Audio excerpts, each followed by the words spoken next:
ದೇವರು ಪ್ರೀತಿಸುವ ಪ್ರೀತಿಯ ಬಿಗ್ ಜೆ ಟಿ ವಿ ಪ್ರಿಯ ವೀಕ್ಷಕರಿಗೆ ನಮ್ಮ ಕರ್ತನಾದ ಯೇಸು ಕ್ರಿಸ್ತನ ಹೆಸರಿನಲ್ಲಿ ನಿಮ್ಮನ್ನು ವಂದಿಸಿ ಸ್ವಾಗತ ಬಯಸ್ತಿದ್ದೇವೆ. ಬನ್ನಿರಿ, ದೇವರ ವಾಕ್ಯವನ್ನು ಇಂದು ನಾವು ಅಧ್ಯಯನ ಮಾಡಿಕೊಳ್ಳೋಣ. ಇಂದಿನ ನಮ್ಮ ಅಧ್ಯಯನ ಯೆರೆಮೀಯನ ಗ್ರಂಥ, ದ ಬುಕ್ ಆಫ್ ಜೆರೆಮಾಯ, ಚಾಪ್ಟರ್ 35, 35ನೇ ಅಧ್ಯಾಯ. ಯೆರೆಮೀಯ 35ನೇ ಅಧ್ಯಾಯ ಭಾಳ ಕುತೂಹಲಕಾರಿಯಾದಂಥ ಒಂದು ಅಧ್ಯಾಯ. ಯಾಕಂತ ಹೇಳಿದರೆ, ಮೊದಲನೇ ಅಧ್ಯಾಯದಿಂದ ಯೆರೆಮೀಯನ ಗ್ರಂಥದಲ್ಲಿ ನಾವು ನೋಡುವಾಗ ಯೆರೆಮೀಯನು ಪ್ರವಾದನೆ, ಸಂದೇಶ, ನ್ಯಾಯ ತೀರ್ಪು, ದಂಡನೆ ಆ ರೀತಿಯಾಗಿ ಪ್ರವಾದನೆಯನ್ನು ನುಡಿಯುತ್ತಾ ಬರ್ತಾ ಇದ್ದಂಥ ವೇಳೆಯಲ್ಲಿ ಈಗ ಯೆರೆಮೀಯನು ಅವನ ಮುಖಾಂತರವಾಗಿ ದೇವರು ಸ್ವಲ್ಪ ಒಂದು ಬೇರೆ ಸಬ್ಜೆಕ್ಟ್ ಅಥವಾ ಬೇರೆ ವಿಷಯ ಅಥವಾ ಬೇರೆ ವ್ಯಕ್ತಿ ಅಥವಾ ಬೇರೆ ಫೋಕಸ್ ಮಾಡಿ ಏನೋ ಒಂದು ಹೇಳಲಿಕ್ಕೆ ಪ್ರಯತ್ನ ಮಾಡುವಂಥದ್ದನ್ನು ನಾವು ಗಮನಿಸಬಹುದು.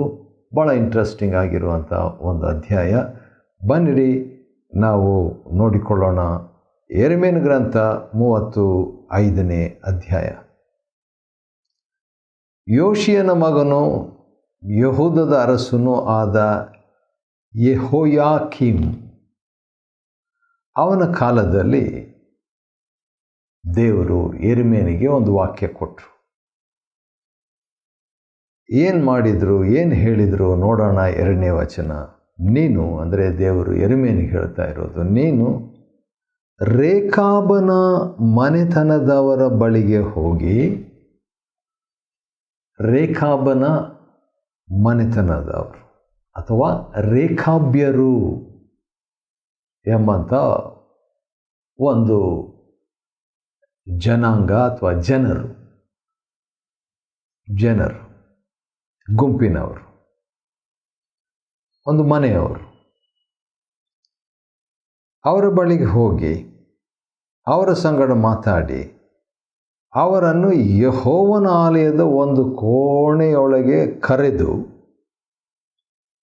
ಯಾಕಂದರೆ ಭಾಳ ರೂಮ್ಸ್ ಇದ್ದವು ಆ ದೇವರ ಆಲಯದಲ್ಲಿ, ಆ ಕೋಣೆಯೊಳಗೆ ಕರೆದು ದ್ರಾಕ್ಷಾರಸವನ್ನು ಕುಡಿಯೋದಕ್ಕೆ ಕೊಡು. ಅಷ್ಟೇ ಸಿಂಪಲ್ ಆಗಿ ಇರುವಂಥ ಒಂದು ಹೋಮ್ವರ್ಕ್ ಅಥವಾ ಮನೆ ಕೆಲಸ, ಗೃಹ ಕೆಲಸ ಅಥವಾ ಅಸೈನ್ಮೆಂಟ್, ಒಂದು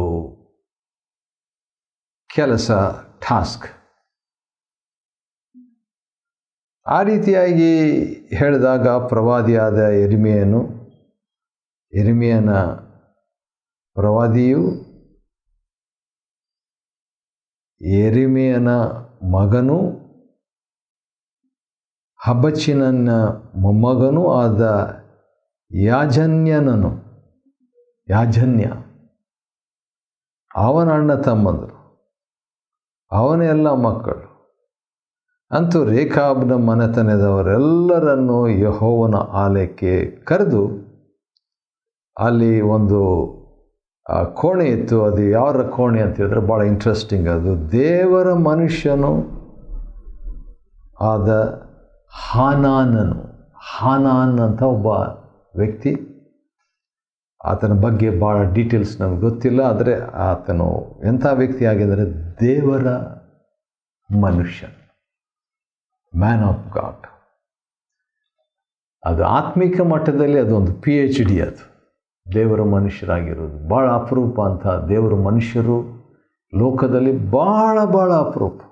ನನ್ನ ಜೀವನದಲ್ಲಿ ಇಬ್ಬರು ವ್ಯಕ್ತಿಗಳನ್ನು ದೇವರ ಮನುಷ್ಯರಾಗಿ, ಹೌದು, ದೇವರ ಮಕ್ಕಳು ಲಕ್ಷಾಂತರ ಕೋಟ್ಯಾಂತರ ಜನರಿದ್ದಾರೆ, ದೇವರ ಮಕ್ಕಳು, ಚೈಲ್ಡ್ ಆಫ್ ಗಾಡ್. ದೇವರ ಸೇವಕರು ಇನ್ನು ಸ್ವಲ್ಪ ಕಡಿಮೆ ಇರ್ಬೋದು. ಕೋಟ್ಯಾಂತರ ಜನರಲ್ಲಿ ಬಹುಶಃ ಕೆಲವು ಲಕ್ಷಾಂತರ ದೇವರ ಸೇವಕರು. ಆದರೆ ಸರ್ವೆಂಟ್ಸ್ ಆಫ್ ಗಾಡ್. ಅದರಲ್ಲಿ ದೇವರ ಮನುಷ್ಯರು ಅಂತ ಹೇಳುವಾಗ ಬಹುಶಃ ಎಣಿಸಬಹುದಾದಂಥ ಸಂಖ್ಯೆ. ನನ್ನ ಜೀವನದಲ್ಲಿ ನಾನು ಕಂಡ ದೇವರ ಮನುಷ್ಯ ಎಂಬುದಾಗಿ ಅನಿಸಿಕೊಂಡಂಥ ವ್ಯಕ್ತಿಗಳು ಇಬ್ಬರೇ. ಸರಿ, ಆದರೆ ದೇವರ ದೃಷ್ಟಿಯಲ್ಲಿ ದೇವ್ರ ಮನುಷ್ಯರಾಗಿರಬೇಕು, ಮನುಷ್ಯನ ದೃಷ್ಟಿಯಲ್ಲಿ ಅಥವಾ ನನ್ನ ದೃಷ್ಟಿಯಲ್ಲಿ ಅದು ಲೆಕ್ಕಕ್ಕೆ ಬರೋದಿಲ್ಲ. ಆದರೆ ನನ್ನ ಅಭಿಪ್ರಾಯ ಸಾಕ್ಷಿ ಹೇಳಿದೆ.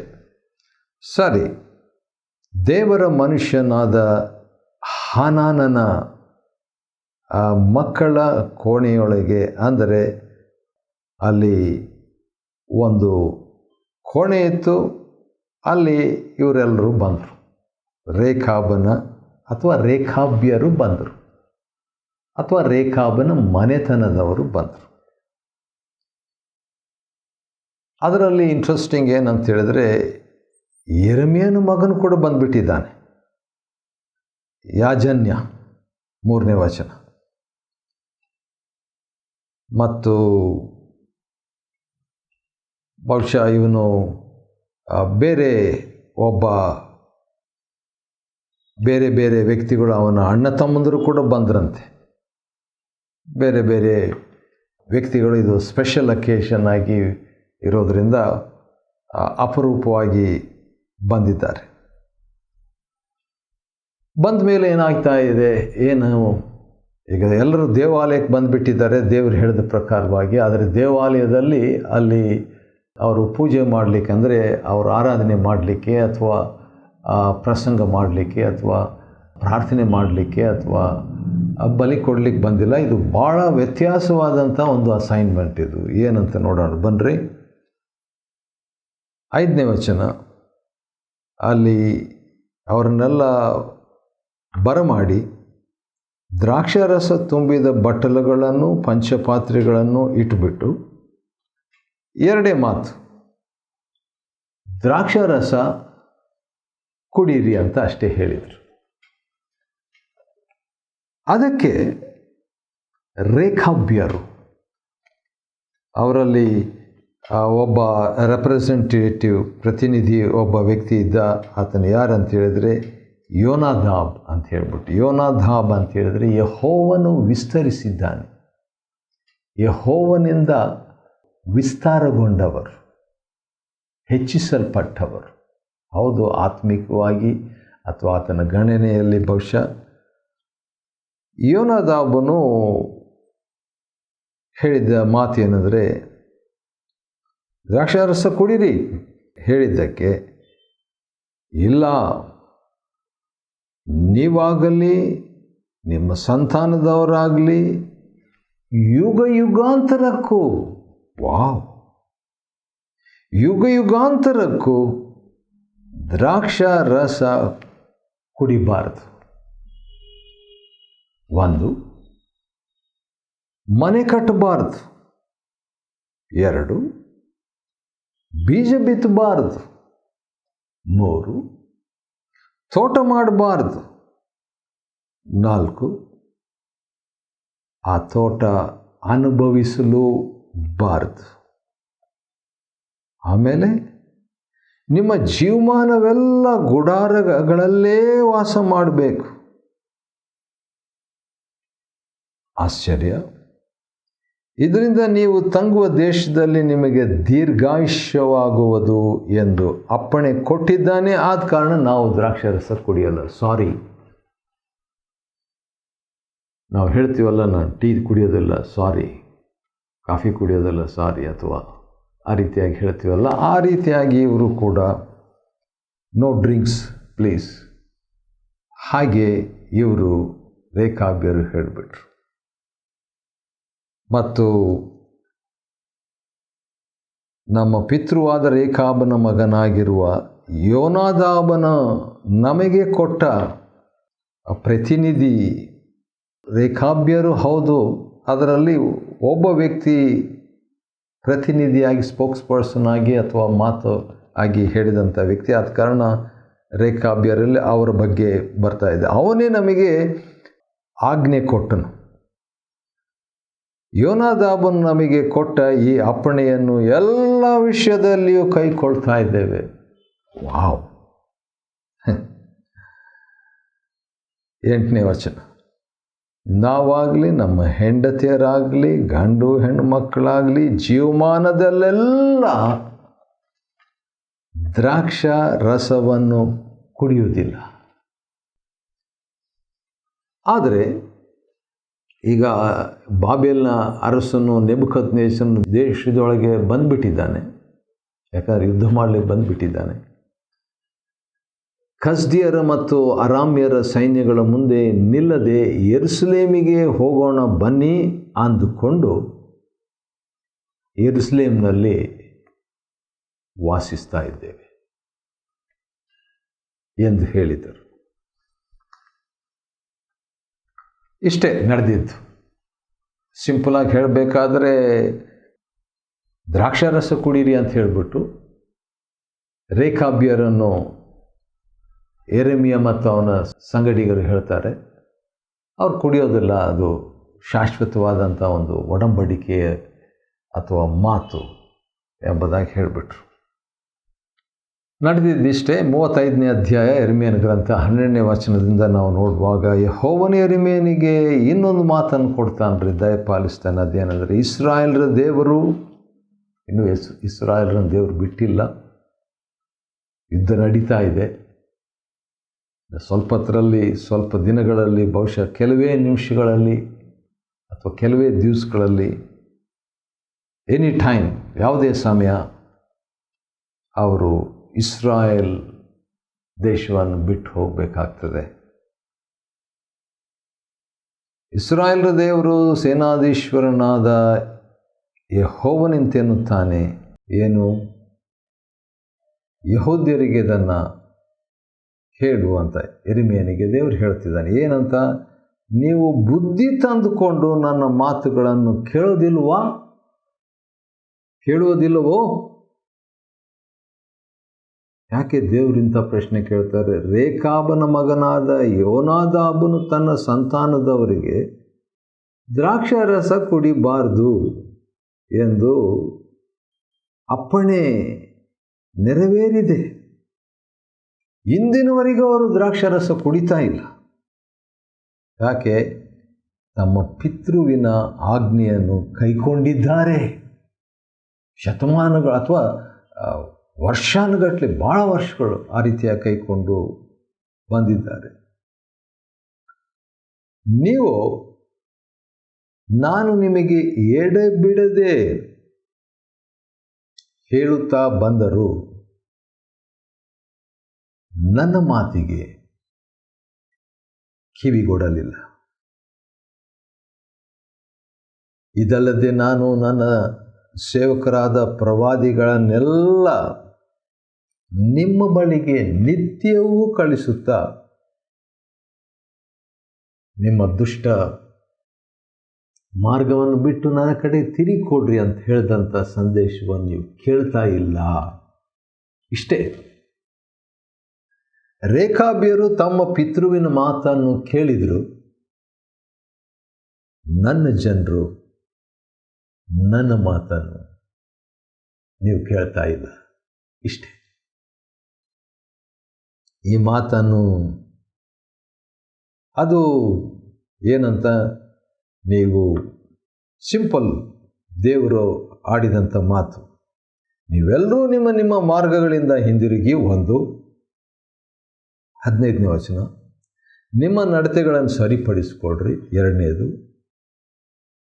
ಅನ್ಯ ದೇವತೆಗಳನ್ನು ಹಿಂಬಾಲಿಸಿ ಸೇವಿಸದಿರಿ. 3ನೇದು. ಇಷ್ಟೇ. ಹೀಗೆ ಮಾಡಿದರೆ, ಈ 3 ಕೆಲಸ ಮಾಡಿದರೆ, ಪಾಪ ಬಿಡ್ರಿ, ನಿಮ್ಮ ಜೀವನ ಸರಿಪಡಿಸ್ಕೊಡ್ರಿ, ದೇವರುಗಳಲ್ಲದಕ್ಕೆ ಹೋಗಬೇಡ್ರಿ. ಈ ರೀತಿಯಾಗಿ ನೀವು ಮಾಡಿದರೆ ನಾನು ನಿಮಗೂ ನಿಮ್ಮ ಪಿತೃಗಳಿಗೂ ದಯಪಾಲಿಸಿದ ದೇಶದಲ್ಲಿ ನೀವು ಸುಖವಾಸಿಗಳಾಗಿರುವಿರಿ. ಅಷ್ಟೇ, ಸಿಂಪಲ್. ದೇವರು ಅಪೇಕ್ಷೆ ಪಟ್ಟಿದ್ದು 3. ಈಗಲೂ ಅವರ ಕಡೆಯಿಂದ ಅಪೇಕ್ಷೆ ಪಟ್ಟು ವಾಗ್ದಾನ ಮಾಡೋದು, ನೀವು ನಿಮ್ಮ ಕುಟುಂಬ ಎಲ್ಲ ನಿಮ್ಮ ಪಿತೃಗಳಿಗೆ ದಯಪಾಲಿಸಿದ ದೇಶದಲ್ಲಿ ಸುಖ ನಿವಾಸಿಗಳಾಗಿರ್ತೀವಿ, ಇನ್ನೇನು ಬೇಕು? ಆ ರೀತಿಯಾಗಿ ಹೇಳಿದರೂ ನೀವು ಕೇಳ್ತಾ ಇಲ್ಲ. ಆದರೆ ರೇಖಾಬನ ಮಗನಾದ ಯೋನಾದಾಬನು ತನ್ನ ಸಂತಾನದವರಿಗೆ ಹೇಳಿದ ಮಾತು ಅವರು ಕೇಳ್ತಾ ಬಂದಿದ್ದಾರೆ, ಶಿಸ್ತಾಗಿ ಪಾಲಿಸ್ತಾ ಬಂದಿದ್ದಾರೆ. ಈ ಜನರು ನನ್ನ ಮಾತನ್ನು ಕೇಳದೆ ಹೋದ್ದರಿಂದ ನಾನು ಕೇಡನ್ನು ಬರಮಾಡಬೇಕು. ಹೌದು, ಯೆರೆಮೀಯನು ಈಗ 18ನೇ ವಚನದಲ್ಲಿ ಈ ರೇಖಾಬ್ಯರಿಗೆ ಏನೋ ಹೇಳ್ತಿದ್ದಾನೆ. ಬನ್ರಿ ನೋಡೋಣ ಏನು ಹೇಳ್ತಿದ್ದಾನಂತ. 18ನೇ ವಚನ, ಯೆರೆಮೀಯ 35ನೇ ಅಧ್ಯಾಯ ಮತ್ತು 18ನೇ ವಚನ. ಇಸ್ರಾಯೇಲರ, ಮತ್ತೆ ಅದೇ ಮಾತು, ಇಸ್ರಾಯೇಲರ ದೇವರು ಸೇನಾಧೀಶ್ವರನಾದ ಯೆಹೋವನೆಂತನ್ನುತ್ತಾನೆ, ನೀವು ನಿಮ್ಮ ಪಿತೃವಾದ ಯೋನಾದಾಬನ ಅಪ್ಪಣೆಯನ್ನು ಕೇಳಿ ಅವನ ಸಕಲ ವಿಧಿಗಳನ್ನು ಅನುಸರಿಸಿ ಅವನು ಆಜ್ಞಾಪಿಸಿದ್ದನ್ನೆಲ್ಲ ನೆರವೇರಿಸಿದ ಕಾರಣ ರೇಖಾಬನ ಮಗನಾದ ಯೋನಾದಾಬನ ಸಂತಾನದವರೊಳಗೆ ನನ್ನ ಸಮ್ಮುಖ ಸೇವೆ ಮಾಡತಕ್ಕವರು ತಲತಲಾಂತರಕ್ಕೂ ಇದ್ದೇ ಇರುವರು. Wow, great! ಆಶ್ಚರ್ಯ ಅಲ್ವಾ? ನೋಡ್ರಿ, ತಂದೆ ಮಾತನ್ನು ಕೇಳೋದು ಒಂದು ಆಶೀರ್ವಾದ. ಅದನ್ನು ದೇವರು ಗಮನಿಸಿಬಿಟ್ಟು ಈಗ ಹೇಳುವಂಥ ಒಂದು ಮಾತು ಏನಂದರೆ, ನಾನು ಕೂಡ ನಿಮಗೆ ಆಶೀರ್ವಾದವನ್ನು ಕೊಡ್ತೀನಂತ. ಹಾಗಾದರೆ ಡಬಲ್ ಬ್ಲೆಸ್ಸಿಂಗ್. ಅವರು ತಂದೆಗಳಿಂದ ಆಶೀರ್ವಾದ ಬಂತು, ಈಗ ದೇವರಿಂದ ಕೂಡ ಆಶೀರ್ವಾದ ಅವ್ರಿಗೆ ಬಂದಿದೆ.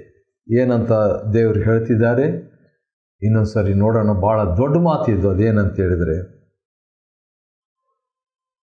ಯೋನಾದಾಮನ ಸಂತಾನದವರೊಳಗೆ ನನ್ನ ಸಮ್ಮುಖ ಸೇವೆ ಮಾಡತಕ್ಕವರು